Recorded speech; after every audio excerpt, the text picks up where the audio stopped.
following message is transmitted at the request of the United States government. Attacks by the undead have been reported in several states across the country. They include Massachusetts, Michigan, New York, Ohio, and Texas. The dead are rising from their graves and are attacking the human race. At this time, it is expected that more attacks of this nature will occur in several other states in the next few hours. The intent behind the attack is unknown at this time. It has been observed that a bite or exchange of fluids is a method of transmission. If any of these things occur to you, you will turn into one of these creatures. This is an extremely dangerous situation if they crave the taste of human flesh. To protect yourself from potential effects, all residents of the United States are strongly encouraged to follow these instructions. Stay away from these creatures.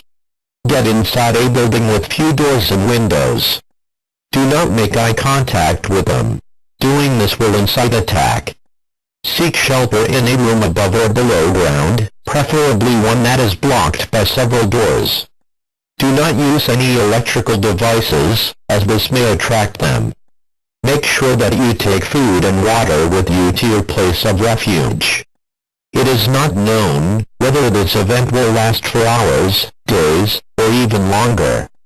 Stay calm, as authorities have been dispatched to deal with these creatures. An all-clear siren will be sounded when this situation is under control.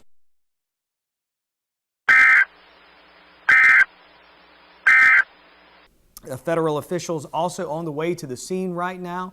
We understand police are urging residents in that area to take all precautions necessary. We have a live reporter out there on the scene bringing us a live report like right now. Let's go to that live report. Oh, she's moving on the freaking gurney, man. Get out of the way. Come on, get out of the way. There's a backup here.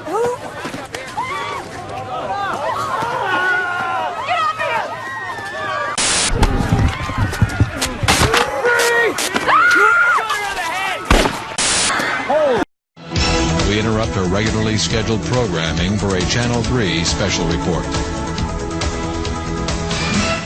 Good evening. I'm David Barrows. Jonathan Shaw is on assignment. We apologize for our earlier coverage of the so-called Madison race riots. Reports coming in now indicate the violence is neither racially motivated nor restricted to the greater Madison area. What is certain is that this seemingly unexplainable mass hysteria continues to spread throughout the heartland, with injuries reported to be in the thousands. We now go live to Catherine Lanphier at St. Augustine Memorial Hospital. Catherine? David, the staff here says they haven't seen anything close to the sheer volume of casualties. Badly injured, very frightened people are pouring in, no exaggeration, by the hundreds. And we're told that most of the injuries are bites, not gunshot or stab wounds, as we were led to believe earlier. Just a few minutes ago, we spoke with one of the doctors that has been on call since this morning when the patients arrived. We have seen cases of complete digit finger extraction, deep throat laceration, even a large section of flesh torn away as if by a rabid dog or wild animal. We've been told by nurses there have been complications. Almost all wounds have shown immediate infection. Many have went into toxic shock. One patient... Have there been fatalities? Excuse me, please. I'm sorry, I have to go. Thank you, Catherine. And speculation seems to surround the origin of this phenomenon. And theories include an airborne plague, a toxic chemical spill, bioterrorism, and even a spaceborne virus. And viewers should be advised that there is no official explanation as of yet. Teams from the Federal Emergency Management Agency, the Center for Disease Control, and Office of Emergency Preparedness have been dispatched to Chicago, Madison, and the Twin Cities. While martial law has not been declared, the governors of all three states are encouraging citizens to remain calm and stay at home for the present. The President wants to make it perfectly clear that this is not a case of bioterrorism. No such agents exist in the arsenal of any nation or known terrorist group. He also wants to stress the need for calm and the respect for law and order. The quicker people can get off the streets and into their homes, the quicker the appropriate federal and state agencies can reach these troubled areas.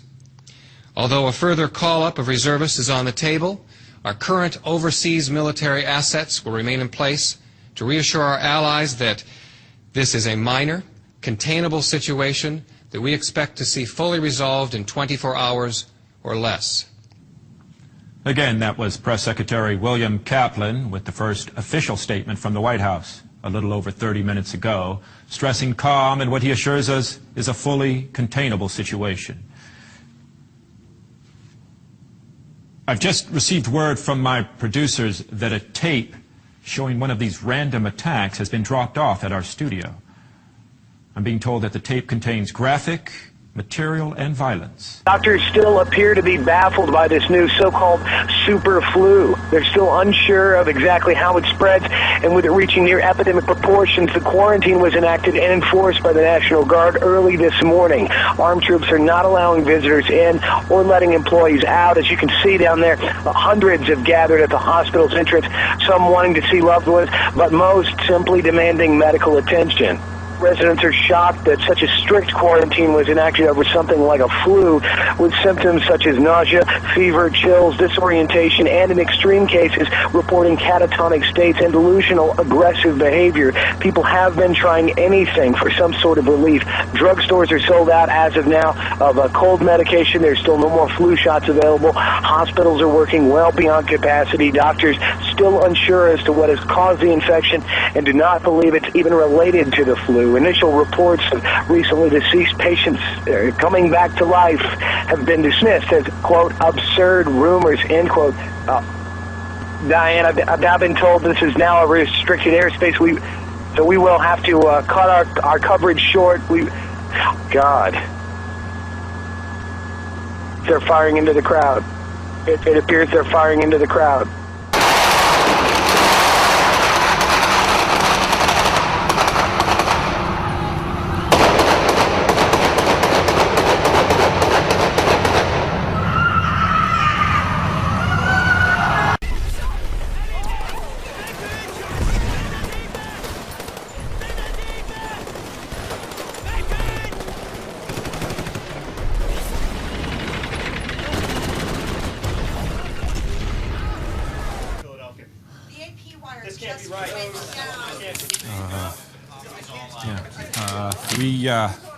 We have some startling information from Fran Parker, live at the Hammond County Medical Examiner's Office. Fran, what I'm about to show you is one of the most horrific. Stand back, and I told you, please keep your distance. You can see how dangerous it is. No person has survived this disease. And I can assure you that every victim that has come into this hospital has turned out just like this. They have died on the table. Okay. What has happened though, is that they have actually come back from the dead. So you're telling me this man has come back to life?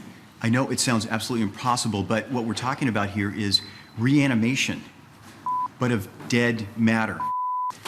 And there you have it, David.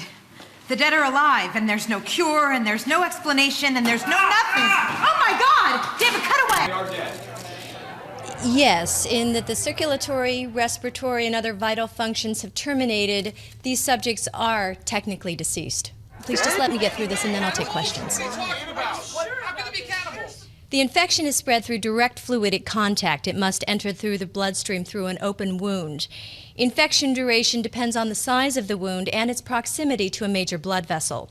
Reanimation will occur no later than 1 to 5 minutes after the victim's primary life functions have expired. Once reanimation has occurred, the subject will respond with immediate homicidal aggression. It's clearly it's clearly a shocking development unfolding. You're going to want to keep it locked in here. We had to cut away. We need to go now live to the White House press room for an emergency military briefing. The state of emergency has been declared in the United States of America, including all overseas dependencies and the Commonwealth of Puerto Rico. For reasons yet to be determined, the bodies of the recently deceased are returning to life and attacking the living. The scope of this epidemic is now reaching global proportions. The President has sent to Congress a package of initiatives which will be explained by the Secretary of Defense, Mr. Martin Emery. Mr. Secretary.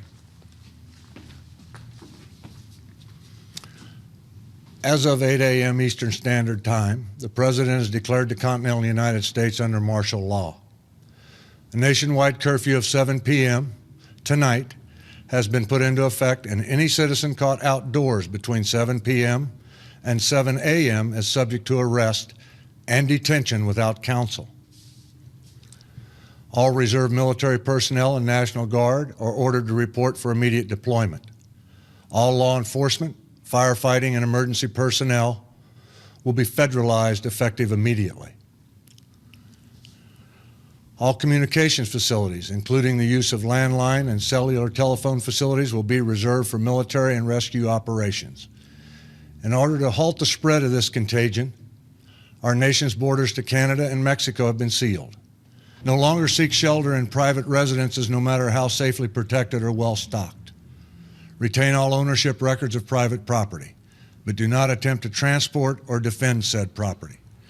Rest assured, looters will be prosecuted with deadly force, as will any attempts at vigilantism or secessionist political activity. No questions.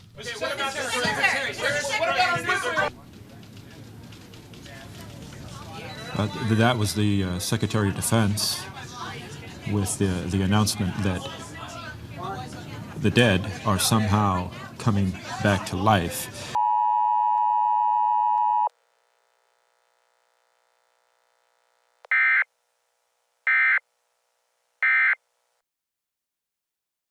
The following message is transmitted at the request of the Michigan State Police Department. An unidentified virus strain is rapidly spreading across the states of Michigan, Ohio, Pennsylvania, West Virginia, and Kentucky. The first reports of the virus are believed to have been in the University of Michigan and the University of Charleston. The virus has since spread throughout the 5 states listed. It is believed that it will spread to adjacent states within the next 12 hours. Symptoms of this virus include initial nausea and vomiting, blurred vision, loss of muscle control, paranoia, and unconsciousness. The University of Michigan is also reporting that some of the affected persons are beginning to riot and attack anybody in their line of sight. At any time, they may start causing massive damage to the area around them. Because of this virus, authorities recommend that the following actions should be taken by all members of the public. Stay indoors, if at all possible. Turn off all heating and air conditioning systems. Wear breathing masks to prevent catching the virus in the event it is airborne. Have enough food and water collected in a safe location to last approximately 1 week. If you catch this virus and begin to show the symptoms listed, quarantine yourself away from all non-infected individuals for an indefinite period of time to protect those around you. Any residents outside of the states of Michigan, Ohio, Pennsylvania, West Virginia, and Kentucky that are hearing this message should also take these precautionary actions. If the virus continues to spread, these actions will be taken by the government as well. Most importantly, stay safe in this situation. Unruly behavior will not be tolerated. You will be arrested or terminated by the local authorities.